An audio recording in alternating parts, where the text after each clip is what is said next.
ఈయన ముందుగా పిటిషనర్ వాదనలు మనం చెప్పుకుంటే బాలగంగాధర్ తిలక్ ఎందుకు వేశాడంటే, మొత్తంగా ఈ 7 కేసుల్లో చంద్రబాబు ఉన్నాడు, మినిస్టర్ నారాయణ ఉన్నాడు, అచ్చెన్నాయుడు ఉన్నాడు, కొల్లు రవీంద్ర ఉన్నాడు, దేవినేని ఉమా ఉన్నాడు, లింగంనేని రమేష్ ఉన్నాడు, వేమూరి హరికృష్ణ, ఇలాగా మొత్తం 114 మంది ఈ కేసులో ఇన్వాల్వ్ అయినారు. చంద్రబాబు ప్రభుత్వం రాకముందే, రిజల్ట్ కూడా రాకముందే అక్కడున్న హరీష్ గుప్తా, అక్కడ ఉన్న మన సిఐడి ఆఫీస్లో ఉన్న ఫైనాన్స్ వింగ్ని సీల్ చేశారు, డాక్యుమెంట్స్ అంతా సీల్ చేశారు. అక్కడి నుంచి మొత్తము వీళ్ళు హ్యాండ్ ఓవర్ చేసుకున్నారు. దాని బెవరేజెస్, ఇతని మీద మద్యం కేసు పెట్టిన కంప్లైంట్ ఇచ్చిన బెవరేజెస్ ఎండి ఎవరైతే ఉన్నారో వాసుదేవ్ రెడ్డిని వేధిస్తున్నారు, ఆయన మీద కేసులు పెట్టారు. అలాగే ఇతని మీద ఇసుక కుంభకోణం పెట్టిన గనుల శాఖ సంబంధించిన వెంకటరెడ్డి, ఆయన మీద కేసులు పెట్టాడు. అంటే వీళ్ళు తమ మీద పెట్టిన కేసులు ఎవరైతే పెట్టారో వాళ్ళని వేధిస్తున్నారు, వాళ్ళ డాక్యుమెంట్స్ అంతా వీళ్ళు హ్యాండ్ ఓవర్ చేసుకున్నారు. సో ఈ కేసుల్ని సిఐడి నిష్పక్షపాతంగా విచారించదు. క్లియర్గా ఈ కేసులన్నింటినీ కూడా చంద్రబాబు తనకు అనుకూలంగా మార్చుకుంటాడు. కాబట్టి ఈ రాష్ట్రంలో ఉండే ఈ ఏజెన్సీలు, ఇన్వెస్టిగేటివ్ ఏజెన్సీలు చంద్రబాబుకి అనుకూలంగా ఉంటాయి. కాబట్టి ఈ కేసుల్ని ఈడీ సిబిఐకి ఇవ్వండి. ఎందుకంటే ఈ స్కిల్ డెవలప్మెంట్ కేసులో ఆల్రెడీ ఈడీ ఈసీఐఆర్ అంటారు. ఈడీ మామూలుగా మనం ఎఫ్ఐఆర్ అంటాం కదా, అలాగా ఈడీ పెట్టేదాన్ని ఈసీఐఆర్ అంటారు. ఈసీఐఆర్ కూడా నమోదు అయింది. కాబట్టి సో ఈడీకి సిబిఐకి ఇవ్వండి అని ఆయన వేశారు.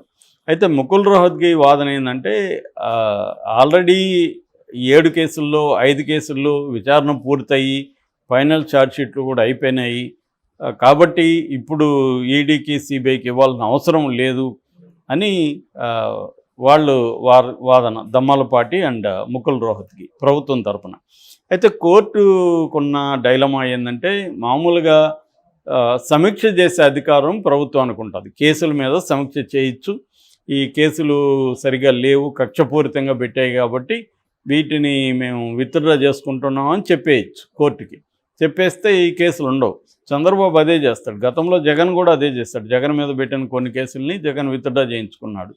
ఎందుకంటే వాళ్ళ పరిధిలో ఉంటుంది కాబట్టి సిఐడి అనేది తమ మీద పెట్టిన కేసులను వాళ్ళు ఇచ్చేసుకుంటారు. వీళ్ళ హరాస్మెంట్ అంతా ఎన్ని రోజులు, ఆ ప్రభుత్వం వచ్చే అన్ని రోజులు వీళ్ళు అరెస్ట్ చేయగలరు. ఇప్పుడు జగన్ మీదనో వైసీపీ వాళ్ళ మీద పెట్టిన కేసులంతా కూడా వీళ్ళకి కూడా తెలుసు, మళ్ళీ నెక్స్ట్ జగన్ వస్తే ఇవి నిలబడవని.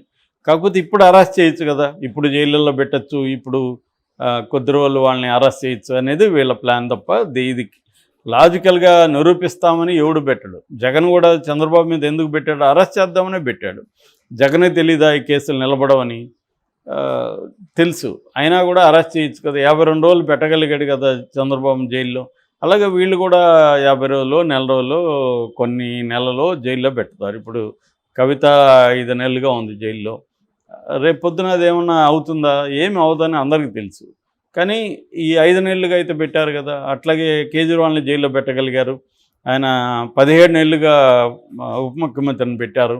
ఇది మోడీకి ఉన్న లక్ష్యం కూడా ఏంటంటే, ప్రతిపక్షాలని జైళ్ళల్లో పెట్టడం ద్వారా వాళ్ళ మొరల్ దెబ్బతింటుంది, పార్టీ నాయకత్వం మొరల్ దెబ్బతింటుంది, వాళ్ళ కాంట్రిబ్యూషన్ అనేది ఉండదు. రెండోది వాళ్ళకు ఒక అవినీతి ముద్ర కూడా, మన బురద కూడా అంటించేస్తే జనాల్లో కూడా నెగిటివ్ ఇది వస్తుంది. నమ్మేవాడు నమ్ముతాడు, చేయకుండా ఎందుకుంటారులే అనుకుంటారు.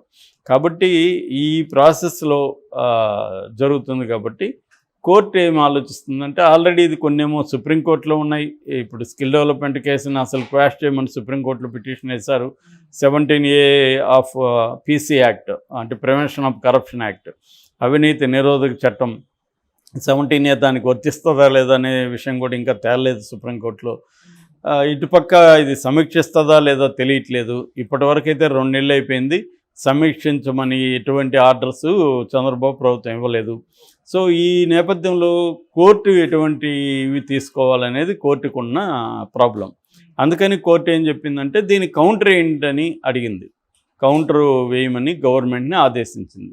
సో కౌంటర్ వాళ్ళు వేసినప్పుడు వాళ్ళ వాదనలు డీటెయిల్గా కౌంటర్లో అంటే సమీక్షిస్తామని కూడా రేపు చెప్పింది అనుకో హైకోర్టు, అప్పుడు మరి సమీక్షకు వదిలేస్తారా, లేదు మీరు సమీక్షించడం కాదు దీన్ని ఈడీ సిబిఐకి ఇవ్వాలంటారా? ఎందుకంటే గతంలో ఒక ప్రైవేట్ పిటిషన్ ఒక పేపర్ వేస్తేనే హైకోర్టు జగన్ని ఆర్థిక ఆ, నేరం కేసులో సిబిఐకి ఆదేశించింది కదా. కోర్టులు కూడా మనం అన్నిట్లో ఒకే రకంగా బిహేవ్ చేయవు.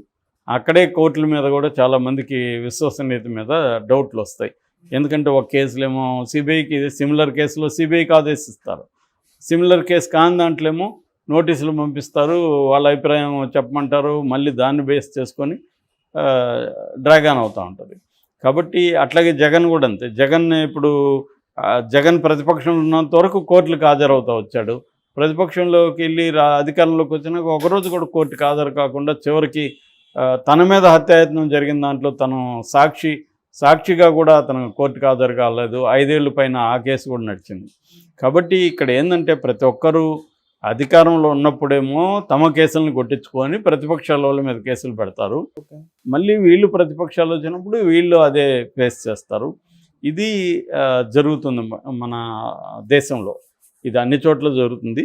సో ఇప్పుడు చంద్రబాబు మీద ఈడీ సిబిఐ కానీ ఒకవేళ పొరపాటును పెడితే మాత్రం అది సంచలనం అవుతుంది. బట్ పెట్టినా కూడా ఏం కాకపోవచ్చు, ఎందుకంటే జగన్ మీద ఏమైనాయి, చంద్రబాబు మీద ఈడీ సిబిఐ ఏం చేయబోతుంది? జగన్ మీద కూడా ఈడీ సిబిఐ ఉంది కదా, 10 ఏళ్ళుగా ఏం చేశాయి?